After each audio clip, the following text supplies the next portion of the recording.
Good morning. Welcome back to the Getting Shit Done podcast. You're joined by me, Harry Tarbuck, my co-host, Will Pringle, and our special guest today, Kurt. Can you introduce yourself and a little bit about who you are and what you do? Yes, of course. Hello, everyone. My name is Kurt Macher. I'm the area general manager of the Shangri-La at the Shard in London, and also I look after our hotel in Paris. Amazing.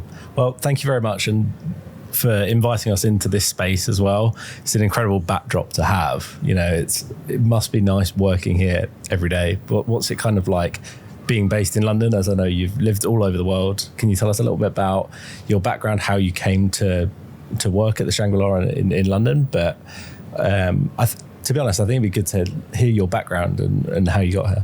Yes, of course. Thank you. Well, I'm originally from Austria, from a very small village of 800 people.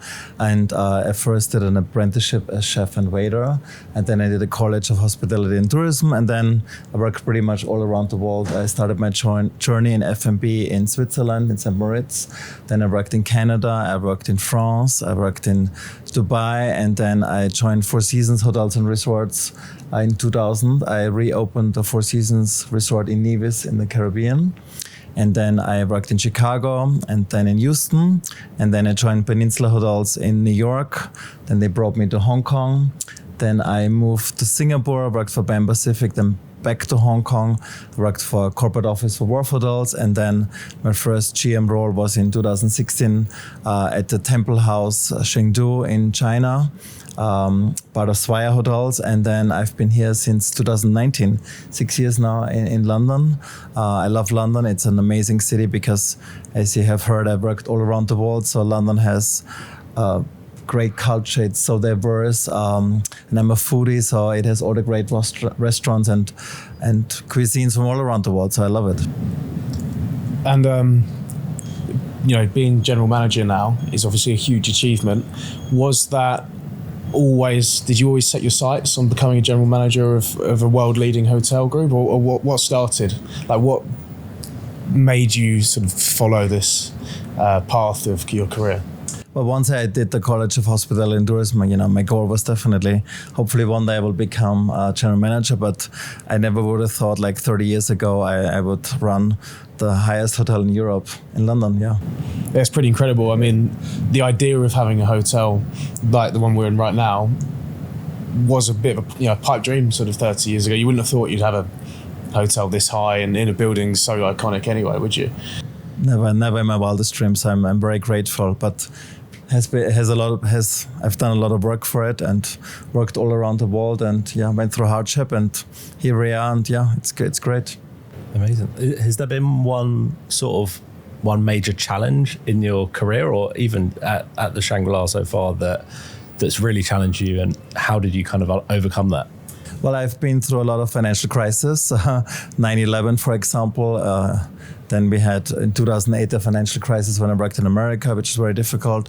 And then recently COVID, how to manage through COVID times in London. We reopen and close the hotel 3 times. How do you motivate your team? How you come out of a crisis? And we actually did better than ever. We took time to sit back with my team and thought about what new experiences we can offer. How can we stand out in London? And our occupancy showed it during the COVID years. We were so successful. And COVID, obviously, no one could plan for that, but did you have in the back of your mind a sort of contingency plan if something similar did happen, or was it purely off the cuff action stations that's come together and pull together and make a plan? I work for a good company, Asian company is very meticulous. We have a lot of SOPs and plans, and we were actually the first hotel in London in March 2020 that did temperature checks, and was actually in the news that we already taken temperature checks at the beginning of March, and then 2 weeks later, London shut down, right? So, because we knew from the crisis they had in Asia back in the day with the bird flu in Hong Kong, for example. That was a good learning for COVID for us, for our group, and have very strict policies and rules to protect the team and especially the guests. Okay. And apprentice to general manager, leadership role. Early on in your career, what were there any moments that defined leadership to you and made that difference between sort of operator and manager and leader? Well, me looking after a lot of difficult guests and celebrities, and how you manage the journey and expectations. Specifically with Four Seasons, you can imagine we had any household name of celebrity there is in the world that I looked after, and then as well, crisis situation. How do you provide a good guest experience, but still have to manage challenges in saving costs and other situations. And if from each crisis to the other, you always get better and you learn something new. Sure. And do you feel like that apprenticeship set you up for that, or has it been completely different? Totally, because back then in the 90s, we had a 6-day work week. There was not so many labor laws as there are right now. And I worked in a very famous and busy restaurant, and we worked a lot of hours. We had weddings from May to October. It was a busy time, hard work, but I learned so much. I really learned hard work and teamwork. Yeah. Amazing. What's the culture like now to work at the Shangri-La, and how have you set that up, and how's that kind of been inspired by kind of the previous work that you've done? Inspired by like small family-run businesses in Austria. I'm even though we are a big hotel, we're a big operation, we have 450 employees.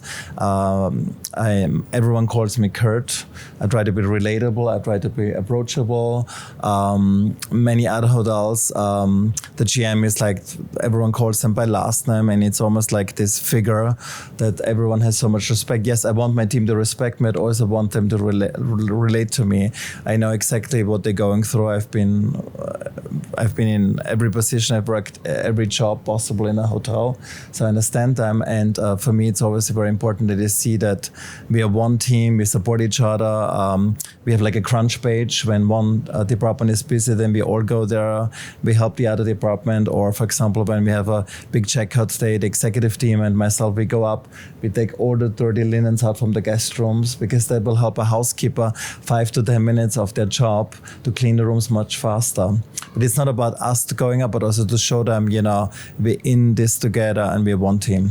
And that personal touch that you obviously apply to your team and your staff, how do you then relay that onto the guests? I think the guests tell us they can feel it, that the staff is very happy, that they have a good work environment. We do so much work in staff engagement activities. We've one person in our human resources team that only looks at engagement activities, monthly celebrations. We do an amazing Halloween party. We have a great dinner and dance party in January to celebrate the year before. We do a lot of charity work. It's also very important for me that my team gets involved in charity to give back, because as a hotel, we have such a great platform. We do Make-A-Wish Foundation. We work with a homeless shelter close by. We just started a new initiative where we go around the neighborhood. We water plants as a sustainable initiative. And for breast cancer, for example, every year now for 7 years running, we turn the whole hotel pink. And then the proceeds goes to breast cancer research. We work very closely with a guy's hospital right next door. We invite nurses here. During COVID, we cooked, we made cakes, and we brought them the nurses and the doctors every month. And yeah, so lots of involvement for the team. We just hosted Bright London Volunteers for the 3rd year running. We hosted a great event where my team was involved to give back as well to the community, what they do for my community. Amazing. And the reason why I asked about culture is because I experienced it firsthand when I stayed here a couple of years ago, and all of the staff couldn't do more for you.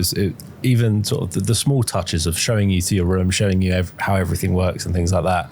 But then I saw that again when I went to Dubai at the Shangri-La again, the same sort of community feeling and everybody knowing your name as they open the door for you. It is phenomenal service, and that's kind of what I've experienced here, but also overseas as well. Yeah, that gracious Asian hospitality you can feel throughout all of our hotels all around the world. Yeah. It's very important, yeah. And do you feel that style of hospitality appeals to all of the guests? Because obviously, we're in London right now, international hub, lots of different cultures will come and visit. It's almost like a tourist destination as such, to sometimes come and stay here as an experience, not just of one night, but maybe a week whilst you're living in London or staying in London on holiday. Are there any sort of things that you have to tailor to each guest depending on where they're flying in from, or is it a across the board method? No, it's actually, we try to look after every guest differently. Every guest has different needs. We have like an amenity program book, what in-room amenities go into a room, but of course, we try to customize. We do window writing, welcome message on the windows. So we try to be very creative and customize it if they have an anniversary, a birthday, or if their children come and we know they like Harry Potter, then we do a Harry Potter writing on the window. We try to give the kids a Harry Potter amenity, for example. We had a guest in our Shangri-La suite that likes basketball, so we installed a basketball hoop on the glass. You name it, we try to be very creative outside of the box, and individualized experience is very important. Not just any more fruits and chocolates like they did in every hotel 30 years ago. Times have changed, and it's very important as well throughout the stay that we really figure out what the guest likes. You can find out so much about a guest in a trash can. From housekeeping, they have to note on what a guest likes. If a guest drinks so much Diet Coke, then we know, oh my God, this guest loves Diet Coke. We put it in our system. Next time the guest comes back, we do a beautiful Diet Coke amenity with lots of Diet Cokes on ice, different limes.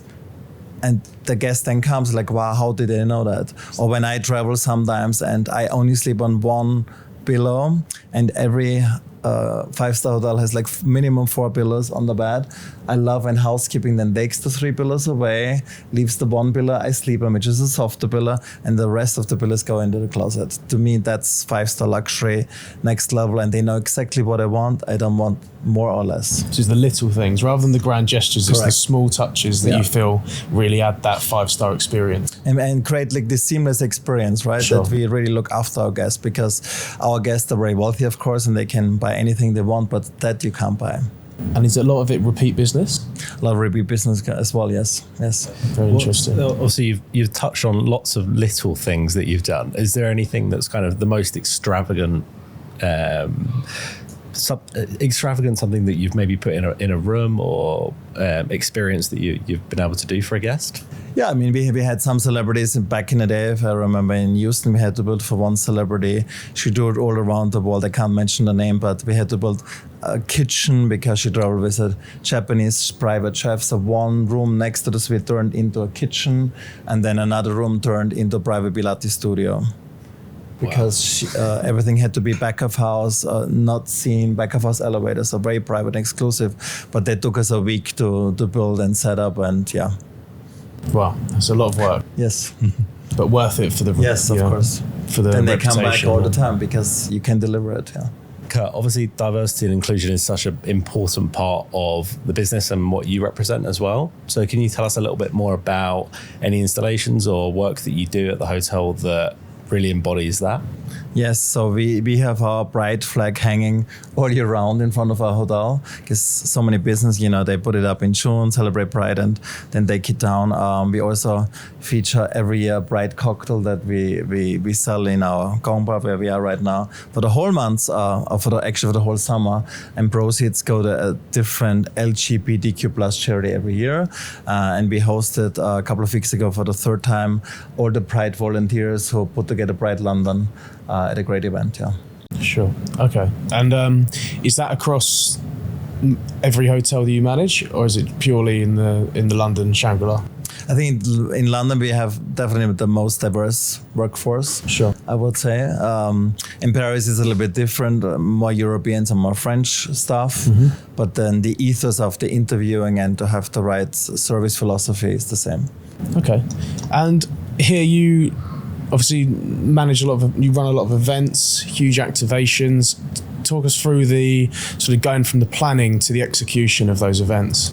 Well, I always get inspired by different things. So sometimes, during COVID, we brought back the Austrian ski village into the shop because we are very high up. I'm a skier as well, so that inspired me. We built like a life-size gondola where people could sit in on level 35 and look out and have an Austrian Glühwein with the Austrian food. So And then we've done like Asian installations, sometimes to bring Asia to London. Currently we have seaside in the city. My inspiration was the UK has such beautiful seaside. We brought that here with our afternoon tea. We're working right now with Papa Salt Gin, created by Margot Robbie from Barbie. That's a great collaboration as well. It's all about seashells and the gin and the oysters in the afternoon tea. So we always try to do something different because we have so many guests coming back. I think we're definitely the most active hotel in constantly changing every quarter our afternoon tea offerings. Because, in the UK, so many amazing hotels in London, they have beautiful, very traditional British afternoon teas, but I think in our building we're very modern. We should do something different, more fun and creative. And where do these ideas come from? From my travels, from going to shopping malls, from looking at magazines, Instagram, anywhere and everywhere. Yeah, I dream about things, and I have a little notepad next to my bed. I write things down and think about things. Yeah, constantly thinking and. Ideation, yeah.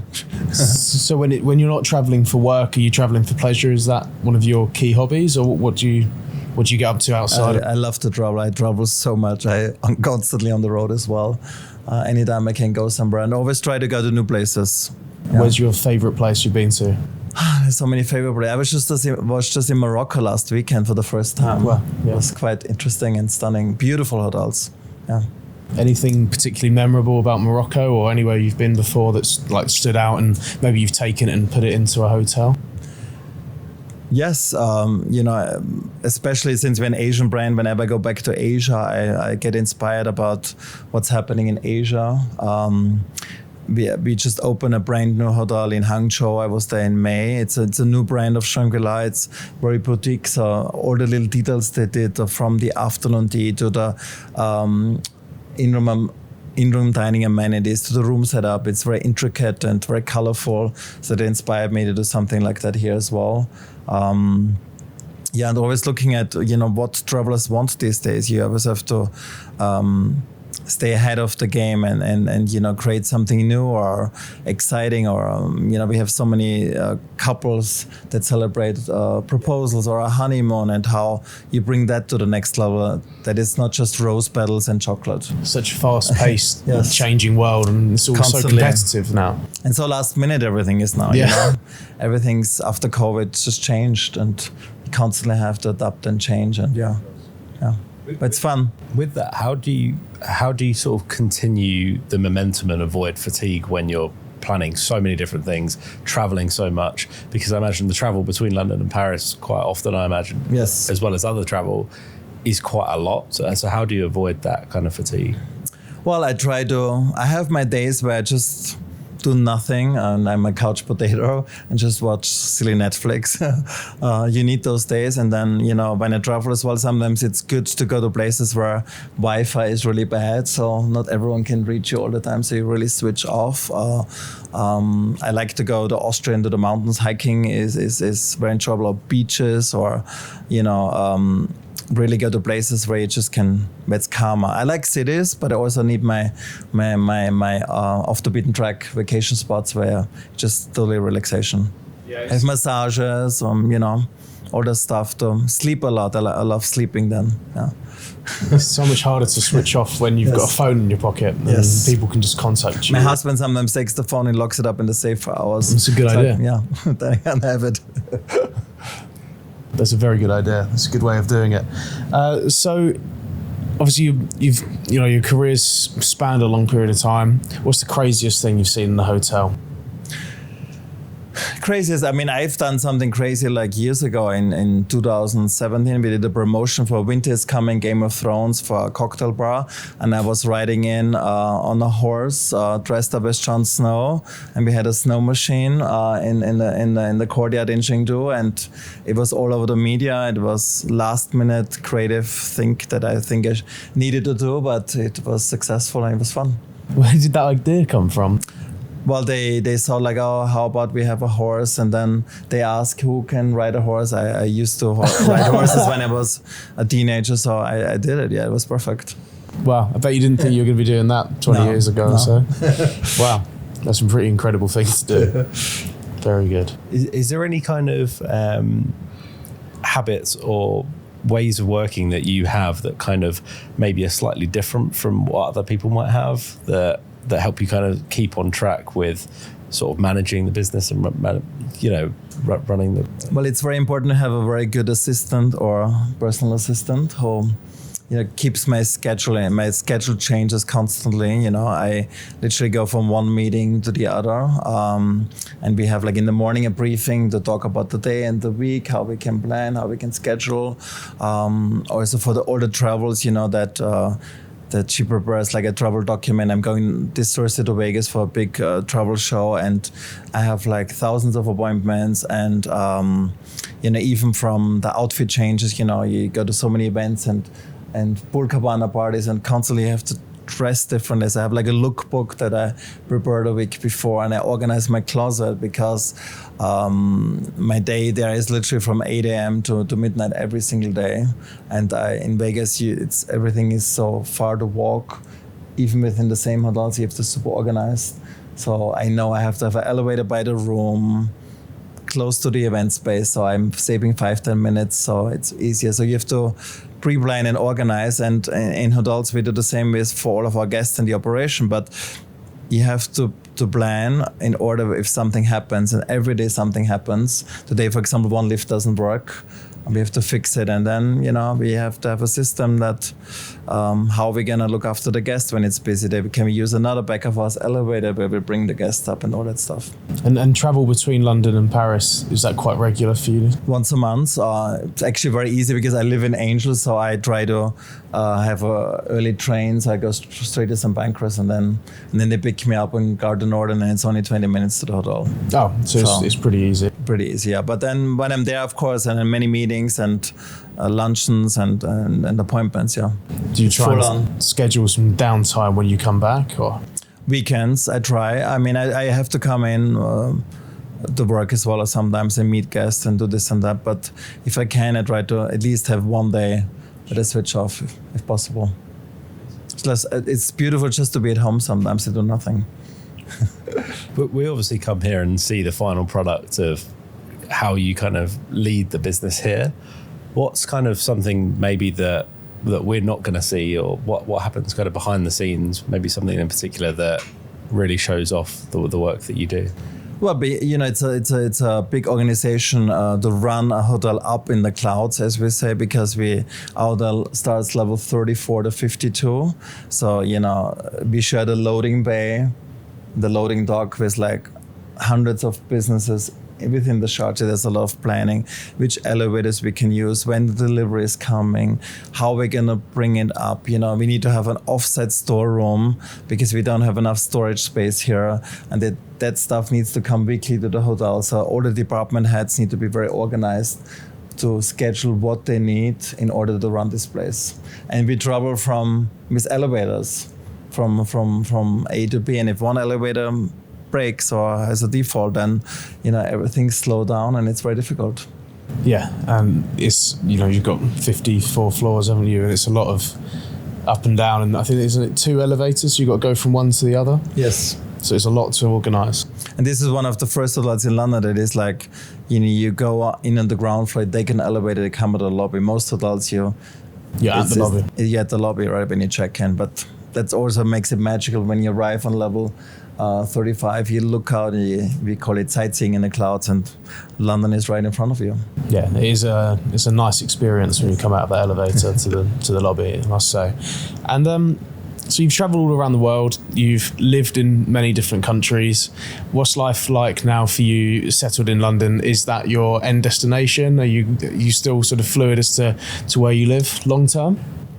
I would like to stay here for a long time, as long as I can, and as long as I have a great opportunity here and can deliver what I want to deliver. Yeah, it's close to Austria. Yeah. The older you get as well, you want to see your family. My mom is older now, so I'm trying to go home as often as possible. And also, London is such a central hub. It's so easy to fly anywhere for me. You have so many opportunities. So, what would you say the best thing about London is? It's very diverse. It's you can be anyone you want to be here. Great food, great culture. People are very polite and friendly. Mm-hmm. Yeah, it's a great place. Me and we're obviously building our own businesses from our side. Can you tell us a little bit about why it's so important to get the right people within the business? Yes, it's your team. They represent you, and I always say I'm only as good as all of my 450 employees, right? So they need to convey the same culture that you wanna set up in your business, and they need to be able to run as fast as you want. And with those people being so important, do you have any like golden rules that you live by in terms of how you hire people, treat people, manage people, set expectations? Yes, so it's very important that you hire the right people with the right attitude, first of all. Then you need to provide the correct training. I always say you can only hold your team accountable if you train them properly. If they don't know the job well, then I think it's the fault of the manager of that department, right? And then you need to hold them accountable. Staff can make mistakes, of course, but I think if somebody makes the same mistakes 3 to 5 times and don't learn, that's not a good habit to have. And then you question, is that a good fit for your hotel or for your business, right? I think everyone makes mistakes. I made mistakes, but I think it's very important you learn from the mistakes. And a culture where you improve and get better, right? Yeah. Exactly, that culture where you can fail. Yes. And you can fail safely, and you can be, as long as you learn and it doesn't happen again and again and again. Correct. I think that's what builds. I do not like when people get careless, because to me, when you make the same mistakes again and again, and you don't learn from it, that's to me careless. And the stakes are higher. Yeah. So if you could look back to yourself when you're 25 years old, full of ambition, going into the world, what advice would you give yourself that might have accelerated where you've got to now? Were there any major failures that you would try and avoid, or is there anything particular you tell yourself? That it's important that you're ambitious and flexible. I think for me, my advantage was that I'm willing to travel the world and work in different countries. When I worked with Four Seasons, they moved me to so many different destinations, and I learned so much from all those places I worked with. And be patient. I can see currently a lot of younger generation, they are impatient. Every 6 months they want a new career, a new excitement. It takes time to learn a craft. If you want to be a specialist in something or be very good, then you need to put the time in, right? And that I think that equates for any industry, not just hospitality, right? If you want to be good in something, you really need to learn it, and you need to.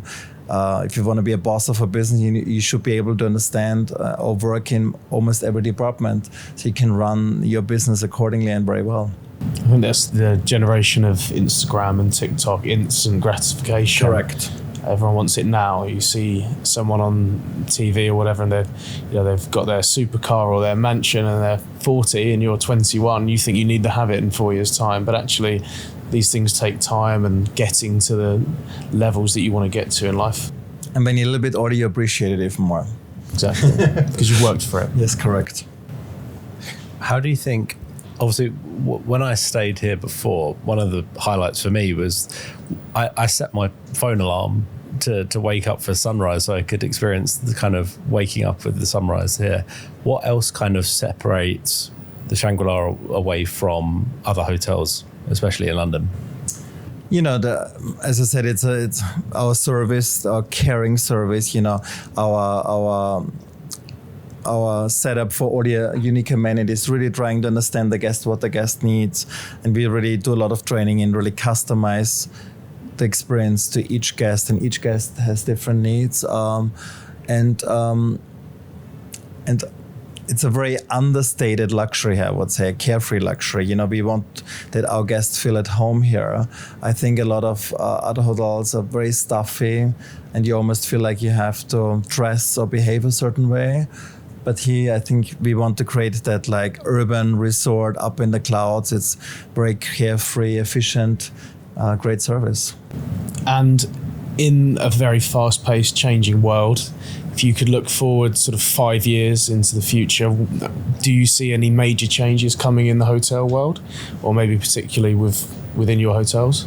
Yes, I think like AI is as everyone is talking about it, will create changes, of course. I think certain roles may be less needed, especially as well in AI, right, in hotels. And I think some more guests maybe have more time because of AI. They don't have to work so hard anymore. Or AI can help them with certain tasks they have to do for their jobs.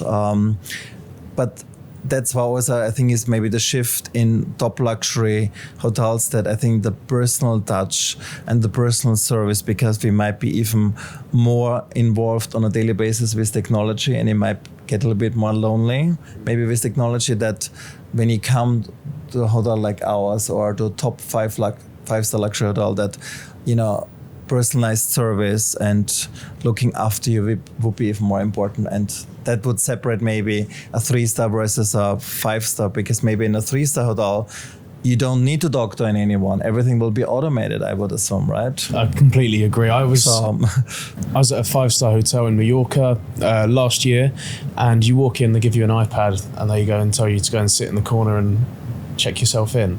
And I just thought, that's not a 5-star experience. The hotel was lovely, but the whole, can you fill your details in on this iPad and then give it back to us when you were done experience really dampened it for me. And I feel like if you're spending a lot of money on where you're staying, the people aspect's the most important part. You can have all the tech in the world, and there's TV as your name on when you come in, and it's all customized to you, but it's the little finer touches that I'm not sure a computer can offer. And I think maybe detox from tech will be a big trend then in hotels. Getting away from get away from it, being glued to your phone or your laptop. Well, look, thank you very much, Kurt, for coming on. Thank you so much for having me. And it's been an absolute pleasure. Likewise, thank you.